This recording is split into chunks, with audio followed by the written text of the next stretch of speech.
నమస్తే అండి. నా పేరు అబ్దుల్ కరీము. మాది నంద్యాల జిల్లా ఆత్మకూరు మున్సిపాలిటీ. నేను ఇప్పుడు ఇక్కడ మీకు ఒక యోగం చెప్తాను. దాన్ని వాజీకరణం అంటారు.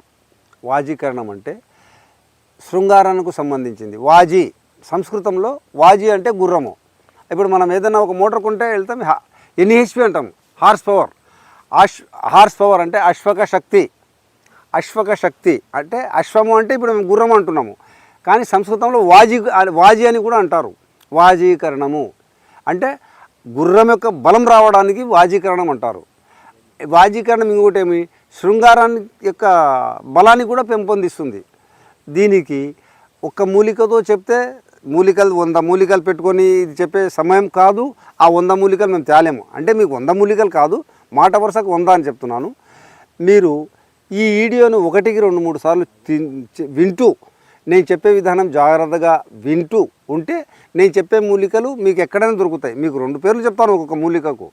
మీరు రాసుకొని పచారీ కొట్టుకు వెళ్ళి మూలికలు దొరికే అంగడికి వెళ్ళి ఈ మూలికలు ఇవ్వండి అని చెప్పండి. అది చేసుకునే విధానం కూడా చెప్తాను. చూడండి, అన్నిటికంటే మొట్టమొదటిగా వాజీకరణంలో మొదటి స్థానంలో ఉండేది అశ్వగంధ. అశ్వగంధ అంటే దాన్ని పెన్నేరు అంటారు. పెన్నేరు అంటారు, అశ్వగంధ అంటారు. లాటిన్ పేరులో నితానియా సోమిఫెరా. అశ్వగంధ. అశ్వగంధ అంటే ఆ మూలికకు గుర్రపు చెమట వాసన ఉంటుంది గనక. గుర్రానికి చెమట ఎప్పుడు పడుతుంది? ఎక్కువసేపు పరిగెత్తితే చెమట పడుతుంది. అంటే అలసిపోయినా కూడా దానికి చెమట పడుతుంది. అందుకే దాన్ని ఆ చెమట వాసన ఉంటుంది కనుకనే దీనికి అశ్వగంధ అన్నారు. లాటిన్లో నితానియా సోమిఫెరా అంటారు. ఇకపోతే నేలతాడి, ముసలి అంటే ఇది పొలాల్లో దొరికే మూలిక, చాలా మూలిక. అంటే మనకు అక్కడ లోకల్గా ఏమంటారు, నేల కొబ్బరి అని కూడా అంటారు. మీరు జాగ్రత్తగా వినండి. నేలతాడి, అశ్వగంధ. శతావరి అంటే ఇది చిత్తడివిలో, తర్వాత మనకు మైదానాల్లో తీగ జాతి, అది బాగా ముళ్ళులు ఉంటాయి. శతావరి అంటే లోపల దుంప ఉంటున్నాయి. దుంప కాదు, దుంపలు ఉంటాయి. శతావరి 100 దుంపలు 1 మీటర్ పొడవునా ఉంటున్నాయి. శతావరి. ఈ శతావరి వాజీకరణానికి కాక మళ్ళీ బాలింతలకు, పాలు పడని వాళ్లకు నా చూర్ణం దొరుకుతుంది. కొట్లలో దొరుకుతున్నాయి, కానీ కొట్లలో మీరు తెచ్చుకున్నా కూడా సమానంగా ఒక మంచి కంపెనీ చూసుకొని తెచ్చుకోండి. మీరు శుద్ధులు గిద్దులు అవన్నీ చేయాల్సిన పనిలా కడుపుకొని చేసుకొని తినండి. శతావరి. ఇప్పుడు నేను ఏం చెప్పాను, అశ్వగంధ, నేలతాడి, శతావరి. దూలగొండి, దాన్ని కపికచ్చు అంటారు, ఆత్మగుప్త అంటారు.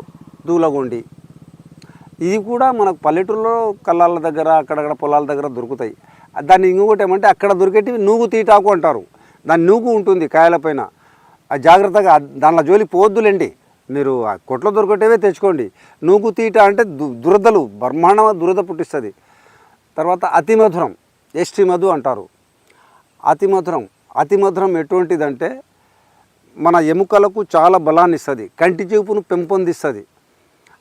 ఎస్టి మధు, అతిమధురము అవి మనం తింటూ ఉంటే ఒక మూలిక అతిమధురం తిన్నా కూడా మన ఎముకలకు వజ్రకవచం మాదిరి తయారు చేస్తుంది. అంటే కర్ణుని సహజ కంచకవండాలు ఎలా ఉన్నాయో ఆ విధంగా మనకు కూడా ఈ అతిమధురం తింటూ ఉంటే అంత బలాన్ని చేకూరుస్తుంది. ఇకపోతే ఉసిరిక. అది తెలియని వాళ్ళు ఉండరు. దాని గురించి ఎక్కువ చెప్తే అది ప్రగల్భాలు అవుతాయి. ఉసిరి మన ప్రతి ఇంట్లో కూడా ఉసిరికాయ పచ్చడి ఉంటుంది. అటువంటిది ఎండు ఉసిరి తీసుకోండి, చూర్ణం తీసుకోండి. ఇవన్నీ సమాన రైతులో తీసుకొని మీరు లేహపాకంగా వండుకుంటే, మీకు వంట తెలిస్తే వండుకొని చేయండి. లేదు ఆ చూర్ణాలు సమానంగా అన్ని సమానాలుగా తీసుకొని తేనె కలుపుకొని కొంచెం చక్కెర పాకం చేసుకుంటే లేహం అవుతుంది. లేదు చీని కలకండ అంటారు, చీని కలకండ అంటారు, కొంతమంది నవ్వుబోతు అంటారు.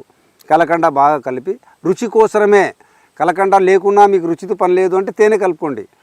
కలిపి ఉదయం 1 చెంచా, సాయంత్రం 1 చెంచా తిని పాలు తాగుతూ ఉంటే, అవకాశం ఉంటే పాలు తాగండి, లేదు అంటే నీళ్లు తాగినా ఏం కాదు. ఎందుకు అంటే ఆ మూలిక మన శరీరంలోకి పోతే దాని సహజ గుణం బయటికి పెట్టేస్తుంది. పాలే తాగాలి, ఇంకా ఏదో పత్యాలు ఉండాలి, అవన్నీ అక్కర్లేదు. మనం వాజీకరణానికి బలంగా ఉండాలంటే మన శరీరం బలంగా ఉండాలి. ఈ బలంగా ఉండడానికి పాలు తాగితే కొంతమందికి పాలు మందగించడం అంటే ఆకలి గుణం సంపస్తాయి. ఆకలి గుణం చంపిన తర్వాత ఇక మనం ఇక వాజీకరణం మందులు నేనేం చెప్పడం ఎందుకు కాదు, బలంగా ఉండాలి అంటే ఈ వాజీకరణానికి గ్రంథాలు కూడా ఏమి చెప్పారంటే కొన్ని విషయాలు చెప్తాను చూడండి. ఇప్పుడు శృంగారం, ఈ శృంగారం అనేది గ్రంథాల్లో ఏ విధంగా వర్ణించారు అంటే ఎండాకాలం నెలలో 2 సార్లు శృంగార క్రీడ అంటే రతి క్రీడ జరపండి.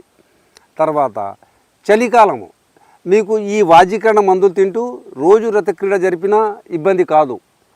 ఇకపోతే వర్షాకాలం వారానికి ఒకసారి అంటే నెలలో 4 సార్లు ఈ విధంగా రతి క్రీడ సలిపితూ ఈ వాజీకరణ మందులు తింటూ ఉంటే మనకు సంతానం కూడా బలవర్ధకమైన సంతానం కలుగుతుంది, మంచి ఆలోచన గల సంతానం కలుగుతుంది, మన వంశం కూడా ఒక రోగరహితంగా బ్రతుకుతుంది. కనుక ఆయుర్వేదంలో మనం రోగరహితంగా బ్రతకడానికి ఎన్నో మార్గాలు ఉన్నాయి. అవి ఒక మీ ఊర్లో ఉన్న నిపుణుల కాడ తెలుసుకోండి, అంటే విజ్ఞానవంతుల కాడ తెలుసుకొని ఆచరించండి. ఆయుర్వేద వైద్యులు ఎవరిని అడిగినా ఎక్కడైనా మీకు తెలిసిన విషయాలు కొన్ని మూలికల ఇప్పుడు లిస్ట్ తీసుకెళ్తారు. ఏమండి మేము ఫలానా వైద్యులు గారు ఇట్లా చెప్పారు, మేము ఇది వాడితే మాకేమైనా ఇబ్బందా, మేము శృంగారం బాగా సలపాలనుకున్నాము, ఇవి ఆయన ఇట్లా వాడండి అని చెప్పినారు, కనుక్కోండి. లేదు అంటే మీకు తెలిసిన ఎవరిదైనా ఫోన్ నంబర్లు లేదు అంటే నా నంబరు కూడా పరిచయం మీకు వచ్చేస్తుంది, అడగండి. మీకు ఇబ్బంది కలిగినప్పుడు నాకు ఫోన్ చేయండి, మీకు సలహాలు ఇస్తాను.